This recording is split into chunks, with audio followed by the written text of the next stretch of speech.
कैसी बात है, मुझे समझ में नहीं आ रही है। और अगर इस लड़के के पेरेंट्स इतने क्लोज थे प्रत्युषा के, जिसको हम जानते तो उनको तक जरूर पता होगा। हमने आज तक उनसे ना कभी मिला, ना कभी फोन पर बात हुई, ना कुछ। पूछिए आप क्या पूछना चाहते हैं। हमने आज FIR दर्ज किया यहाँ पे। जो भी mental torture, physical torture and using Pratyusha's fund by Rahul, and as we have seen in media that we have been able to understand that Rahul and his father, as claimed by his father, they both were managing her finance. We really need the details. Sir, यही चीज़ आपको बोलना है जो आपको अभी तक जानकारी मिली है, क्या कहना चाह रहे हैं राहुल के खिलाफ? उससे पहले जी आपके पास जो FIR लिखवाई है, आखिर ऐसी कौन सी चीज़ें हैं जिसकी वजह से आपको लगता है? शक तो हमें है ना।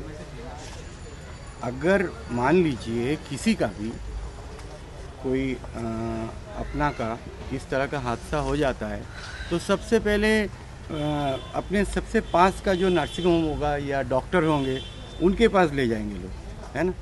वहाँ से निकाल के कोकिलाबेन तक जाने का क्या ज़रूरत है, इतना डिस्टेंस। अगर उसको इतना ही प्यार था प्रत्युषा से, तो सबसे पहले तो जो नज़दीक का नर्सिंग होम मिलेगा, सबसे सामने जो मिलेगा वो वहाँ ले जाएगा।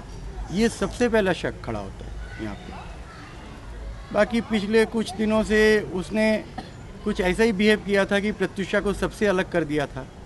सिर्फ परिवार वालों से नहीं, सिर्फ अपने पेरेंट्स से नहीं, उसके सारे दोस्तों से। उसके सारे दोस्त, ये भी हमारे बच्चे ही हैं, सब प्रत्युषा के बहुत क्लोज थे, इतने क्लोज कि हमारे बच्चे जैसे हैं सारे। और ये सारे हमारे साथ खड़े हैं। एंड क्या कहूँ, इन बच्चों का दम है कि हम अभी तक यहाँ स्ट्रेट खड़े हैं। अदरवाइज़ हमारी तो दुनिया उजड़ गई। और सपोर्ट हमको पुलिस से मिला है, पुलिस का कोऑपरेशन मिला है। हमें विश्वास भी है पुलिस पर, कानून पर। हमें जस्टिस मिलेगा। पुलिस इसका जड़ तक जाके रहेगी, हमें जस्टिस मिलेगा। बस इससे ज़्यादा क्या कहूँ। प्रत्युषा से आखिरी बार जब बातचीत हुई, कभी इस बात का एहसास हुआ कि उस रिलेशन से खुश नहीं है या कुछ तकलीफ है? जी, लास्ट मेरा उससे 30th को बात हुआ। फर्स्ट को तो चली गई, 30th को बात हुआ था। प्रत्युषा एस्ट्रोलॉजी पर उसको काफ़ी विश्वास था, क्योंकि मेरे फादर प्रत्युषा के दादाजी एक बड़े जाने माने एस्ट्रोलॉजर रहे हैं, और वो एस्ट्रोलॉजिकल प्रेडिक्शंस हमसे ही सुनना चाहता था। हालांकि वो किताब में है, बट वो कहता था पापा आप पढ़ के सुनो।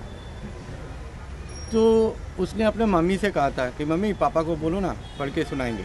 तो बहुत दिनों के बाद वो हमसे बात की थी। तो मैंने उससे कहा भी था कि वो लियो है।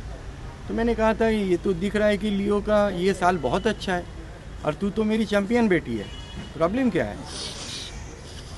तेरे को तो इस वक्त तो बहुत अच्छा करना चाहिए। तो बोली कि नहीं पापा, life is very difficult, life is very difficult पापा, मैं आपको बताऊंगी, बहुत डिफ़िकल्टी है पापा लाइफ में। और तभी मुझे एक बेल बजने का आवाज़ आया, जहाँ भी वो थी, जहाँ वो राहुल उसको ले गया था, जहाँ वो दोनों रह रहे थे। हमने अभी तक वो जगह भी नहीं देखा, शिफ्ट होके वो लोग जहाँ रह रहे थे। फिर मैंने एक बेल का आवाज़ सुना, और उसने कहा कि पापा मैं थोड़ी देर बाद आपको फिर कॉल करती हूँ। बस वही आखिरी बार उससे बात हुई। That's all. आंटी जी से भी कुछ बातचीत हुई थी आखिरी बार? क्या बात हुई, क्या वो बताना चाहिए कि प्रत्युषा आखिरी बार आपको कौन सी बात अब याद आती, फ़ोन पे क्या बात हुई थी तब? हाँ, उसका ऐसे हमारे साथ ऐसे बहुत दिन से बात नहीं कर रही थी। तो बीच में 1-2 दिन ऐसे एक बार अचानक फ़ोन आया, तो मैं बहुत खुश हो गई। तो बोली कि मम्मी मैं आपके जैसा खाना बनाना सीख गई हूँ और बहुत अच्छा से रहती हूँ। हम बोले बाबा बस ध्यान रखो अपना और खुश रहो। ये ऐसा हुआ। फिर 31 को शाम को मेरे पास फ़ोन आया उसका, और वो पूछी कि आपका कुछ बात हुआ क्या? ये नाम नहीं लेना चाहती हूँ, इस लड़के का मुंह से नहीं निकल रहा है नाम, जो भी है। तो बोला आप उनसे बात की है क्या, या पापा उनसे बात किए हैं क्या? तो हम बोले हाँ तुम्हारे पापा बात किए हैं, और आगे का तुम लोग का क्या प्लानिंग है उसके बारे में हम बात करेंगे। और बस अच्छा से रहो और देखो, आगे काम करो और बताओ कैसे क्या करना है करके। तो बोले अच्छा पापा बात किए थे। हम बोले हाँ पापा बात किए थे। बस इतना ही बात लास्ट हुआ, उसके बाद और कोई बात नहीं हुई हमारी। सर राहुल के पेरेंट्स का एलिगेशन उन्होंने लगाया कि आप जो इस रिश्ते से खुश नहीं थे आप दोनों, और पैसे को लेकर के भी कई सवाल उठाए हैं कि प्रत्युषा ने कुछ पैसे आप लोगों को दिए थे, सब बहुत सारे आरोप लगाए आपके साथ। देखिए, जहाँ तक पैसे की सवाल है तो पैसा तो ऐसे आता नहीं है, वो किसी न किसी बैंक में आता है। हमने सारा बैंक अकाउंट का डिटेल, सारा एविडेंस पुलिस को दे दिया है। कोई कुछ भी कह देने से तो कुछ होता नहीं है ना।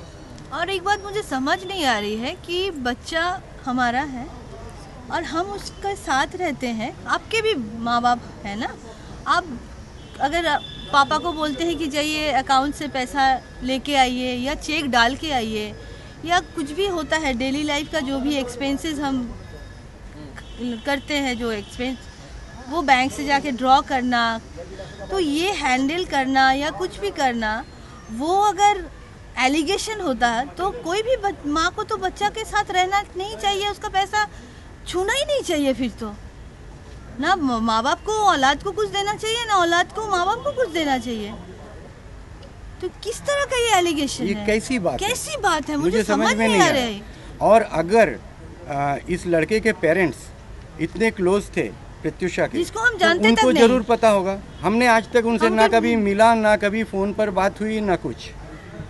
ठीक है, तो उनको तो सबसे पहले दौड़ के मुंबई आना चाहिए था। तो हमने सुना कि वो रांची से ही बोल रहे थे। हमें नहीं पता और हमारा मेंटल स्टेट भी ऐसा नहीं है इस अभी तक कि हम कुछ सोच पाएँ, समझ पाएँ। लेकिन फिर भी जो समझ में आ रहा है, ये लड़का टोटली फ्रॉड है।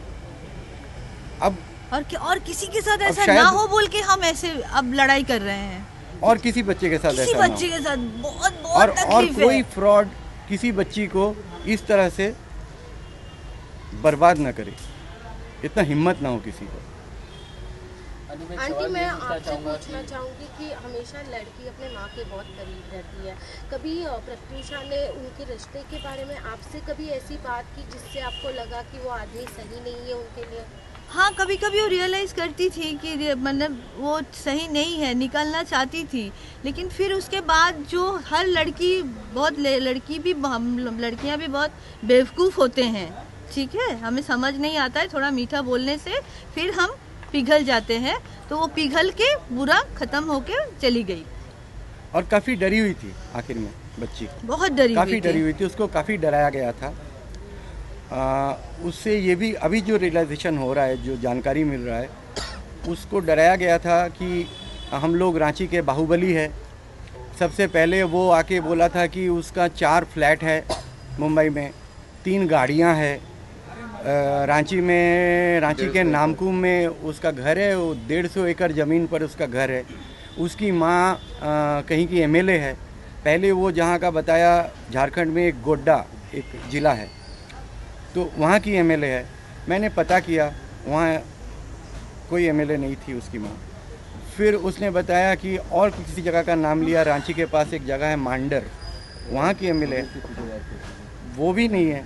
अब हम आपसे अपील करते हैं, आप लोग ढूंढ के निकालो सच्चाई क्या है। और आपसे छुप नहीं सकता, मीडिया से कुछ नहीं छुप सकता। आप चाहोगे तो ढूंढ के निकालोगे, ज़रूर निकालोगे आप, हमें ये भी पता है।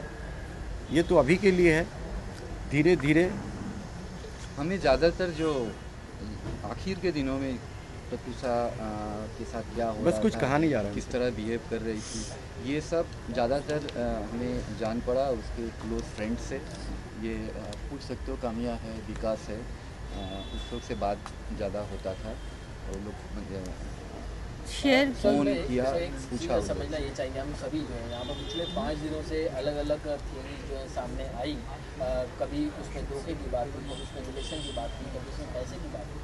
लेकिन बतौर प्रत्युषा के माँ बाप, आपने कई सारे लोगों से बातचीत की होगी, उनके फ्रेंड्स हैं, आपको कौन सी चीज़ें जो स्ट्रॉन्ग बेस लगती है जिसकी वजह से सुसाइड किया हो सकता है, या इतना स्ट्रॉन्ग स्टेप प्रत्युषा ने लिया हो सकता है?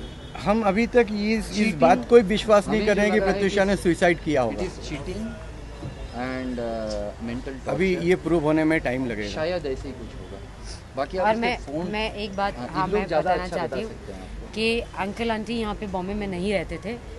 वो कोई भी बेटी जो माँ बाप बॉम्बे में नहीं रहते हैं, साथ में नहीं रहते हैं, उनको फ़ोन करके ये नहीं बताएगी कि मैं रोज़ किस मुसीबत से गुज़र रही हूँ, किस परेशानी से गुज़र रही हूँ। और वो जानती थी कि वो अकेली है, अकेली बच्ची है, माँ बाप के पास और कोई है नहीं वहाँ संभालने वाला, तो वो उन्हें ज़्यादा परेशान नहीं करती थी। मैक्सिमम चीज़ें वो नहीं बताती थी, वो बताती थी तो हमें बताती थी, दोस्तों को बताती थी। अंकल आंटी क्योंकि माँ बाप है, बात करने के तरीके से वो समझ जाते थे, वो जानते थे, अंकल आंटी जानते थे कि परेशान है बेटी, लेकिन रोज़ किस लेवल का टॉर्चर हो रहा था और क्या क्या हो रहा था ये सिर्फ दोस्तों को पता था। एकदम सही बात। आंटी एक सवाल ये भी पूछना चाहूँगा आपसे कि अगर मान लीजिए ये शख्स उसके लिए जिम्मेदार है इस चीज़ के लिए, तो आप क्या चाहेंगे कि उसे किस तरीके की सज़ा मिले ताकि आपके साथ इंसाफ हो पाए? मान लीजिए नहीं, मान लीजिए वो नहीं, हाँ शख्स ही जिम्मेदार हो सकता है। आपका क्या कहना है कि ऐसी कौन सी सज़ा उसको दी जा सकती है जिससे आपको जो इंसाफ मिला आपके साथ? भारत का कानून में जो भी सज़ा है, एकदम सबसे जो अंतिम सज़ा होता है, या एक होता है फांसी, और नहीं तो जिंदगी भर उसका जेल हो, और जिए और देखिए कि कैसा होता है ऐसा ज़िंदगी। और किसी को मारने से कितना तकलीफ़ होता है, उसको ये सबक होना चाहिए। अभी सुनने में आ रहा है कि वो बहुत लड़कियों की ज़िंदगी बर्बाद किया है और हमको नहीं पता था, और कुछ मैं नहीं बोल सकती। एक लड़की है जिसका नाम है हीर पटेल, उसके साथ 25 लाख का फ्रॉड किया है राहुल ने, और एक एफआईआर भी दर्ज है, मलाड पुलिस स्टेशन में ही दर्ज है एफआईआर। हीर पटेल भी सामने आके बात करना चाहती है। और एक दूसरी भी लड़की है शोभा, जिससे 7 लाख रुपए का फ्रॉड किया है उसने। ऐसी बहुत सारी लड़कियां हैं जो आकर बात करना चाहती है राहुल राज सिंह के खिलाफ और बताना चाहती है कि सच क्या है और उनके साथ कितने कितने पैसों का फ्रॉड हो चुका है। In the last 4 years, approximately 7 girls